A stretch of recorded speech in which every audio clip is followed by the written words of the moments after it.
The front door slammed, and the child crept out of hiding once more onto the landing, watching him leave. The deafening silence was like a vacuum, and she paused for a few seconds before descending, bracing herself for what she might find. She'd come home from school only an hour ago. 10 minutes later, the world had turned into a war zone. The broken picture frame lay in the hall where he had thrown it, after ripping it from the wall and hurling it at her mother's feet. It was one of the very few ornaments in the house, and it was one of his daughters when they were much younger, both with rather fixed smiles on their faces. No one had bothered to take any more recent ones, and there wouldn't be any smiles. It was far more likely they would run out of tears before they smiled again. She stepped over the mess and went through to the lounge, reaching for the phone on the table before she went to her mother in the kitchen. It was nearly always the kitchen that the bad stuff happened in. Please be okay. The quiet boded ill, and the child's prayer went unheard as she found her mother prone on the linoleum. Blood seeped from a cut on her head, and with her arm twisted the wrong way, the damage was conclusive enough. It was a shaky but calm voice that asked for a taxi, knowing that was cheaper than paying for an ambulance. She'd made the mistake of dialing 911 before, and it had not been pretty when the bill had arrived. She'd learnt not to make those mistakes twice. Putting the receiver back down, she knelt on the floor, not sure where to touch. She just wanted her mother to do something to indicate she was... How could anyone be all right after this? Mum? The voice quavered and she tried again. Mum, I've called a taxi. We have to go outside now. She got up, ignoring the smear of blood across the kitchen cupboard and the bloody handprints on the fridge. She blocked it out. She'd seen so much, too much. She took the towel and a damp cloth, waiting. Her mother stirred, her eyelids fluttered, and then her face creased up as the pain hit her consciousness. Mum, the taxi will be here soon. We don't have money for a taxi, baby. She said the words automatically, knowing there was never any money. Knowing that spending money they didn't have led to more pain and more blood, there was no escaping the downward spiral from which they were powerless to save themselves. The child ignored the protest and finished clearing the worst of the blood from the bruised skin, then wrapped the towel gently as she could around her mother's arm and wrist. Her mother watched her do it, as if the arm was not part of herself, unflinching despite the pain of moving it. Not taking no for an answer, the child chivied and pulled and eventually got her mother to her feet, the small body buckling to steady her as she swayed. Together they shuffled to the door, making excruciatingly slow progress compared to the man who had left in his usual storm of fury. The door was opened with one hand as she kept the other on her mother. The cold April wind hit them both, and she began to wonder how she would get her to where the taxi would be parked on the road. A car door slammed and she looked up. The taxi driver they'd had before was running towards the house. She could see the concern on his weathered face, even in the dim light of the cold evening. Jesus Christ! What is it this time? Come on, give her to me. The child relinquished her hold on her mother, warning him about the broken arm. She then ran ahead to open the rear door, ready for him to slide her in, before running back into the house and up the stairs, diving into the bedroom she shared with her sister and pulling the box out from under the bed, gathering all the money she had saved from washing neighbours' cars, her prize money from a competition at school, literally everything she had. She ignored her sister, who was sitting huddled under the thin duvet they had to share, and belted back out to the waiting cab, a pell-mell dash of legs and arms, one arm pulling the door closed behind her as she went. She jumped into the back seat next to her mother, and no sooner had she shut the door than they pulled away, the driver using all the urgency she would have employed had she had been old enough to drive. Next time, I'll bring my own flashing bloody light to put on the roof. He spat the words out angrily, knowing the family. It wasn't such a big town. They'd all seen the beautiful young mother turn into this wreck of a person, or heard about it. He knew the girls too. Went to the same school as his own children.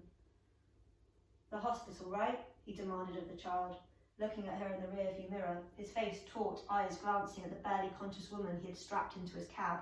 Yes, please. He watched her reach over and take the hand of her mother, uninjured arm, and hold it tight. Tears began to slide down her young face, and he dragged a hand over his mouth to hold in further angry words, knowing they were not for him to say, nor for her to hear. This isn't right. Please take us as far as $25 will go. We'll walk from there. Her voice was assertive. He looked again at the girl and met the eyes waiting for him in the mirror. Walk? Are you crazy? She can't even stand up. The child blinked at the rebuke but stubbornly refused to look away. I'll take you to the hospital all the way, and it'll cost you $10. Save the rest for having your mother looked after. When you win the lottery, come back and buy me a new cab. The child bit her lip, tasting the tears that couldn't be controlled. She wasn't good with kindness, not from a man, and certainly not from an almost total stranger. But she didn't have any choice. She didn't know what to say. She'd never let herself be in anyone's debt before, and she didn't want to be now, but he was offering her a lifeline. Thank you. I promise, when I can, I'll pay you back everything. Sure, kid. Now try and keep your mother upright. I'm going to hit the gas. Without her own seatbelt on, the child slid closer to her mother with the momentum of the car, and a loud growl was heard from the engine as he pressed the accelerator down hard. The rest of the journey, the rush to get her mother into the hospital, and the reaction of the nurses upon arrival was a blur. Being around so many people who were all trying to help rather than hinder was always a disorientating experience, so different from being at home or school, where she was largely left alone. Her family was tainted. No one wanted to get involved.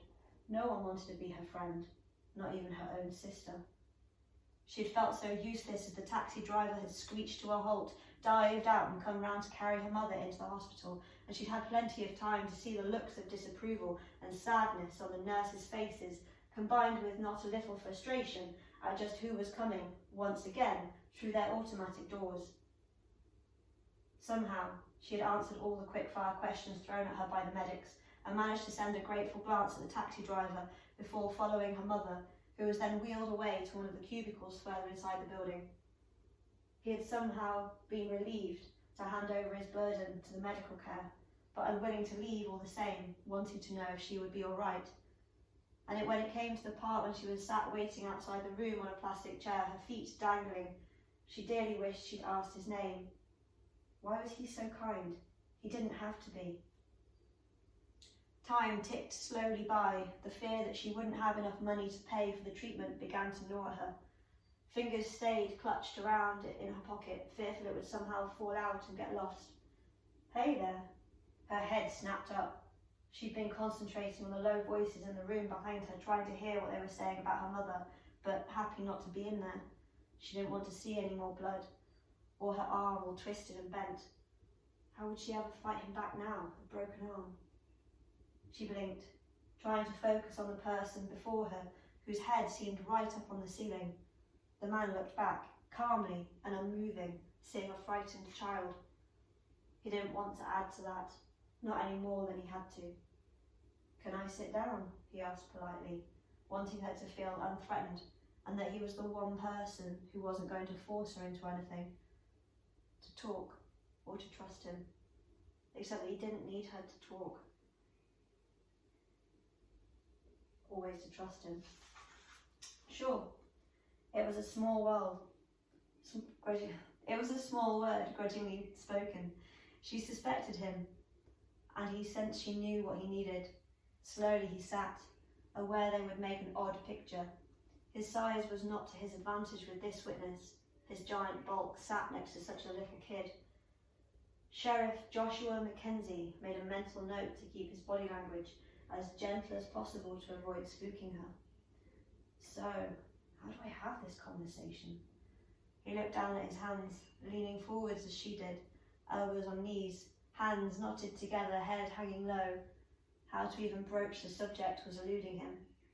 He knew about her and her sister from his own kids, knew from the previous summons to the hospital about their mother, had even ordered some of his men to resist from finding her husband DUI, because he knew it would mean their mother would have the living daylights beaten out of her when he returned home in a foul mood. He knew the type, had met the man. At least thieves and drug dealers knew they were wrong, didn't think they actually had the right to anything. Men like him, her father, they were so convinced of their absolute right to do what they did. It was pointless arguing, and it was a waste of breath going to see him for a quiet chat. Quite a night. Yes,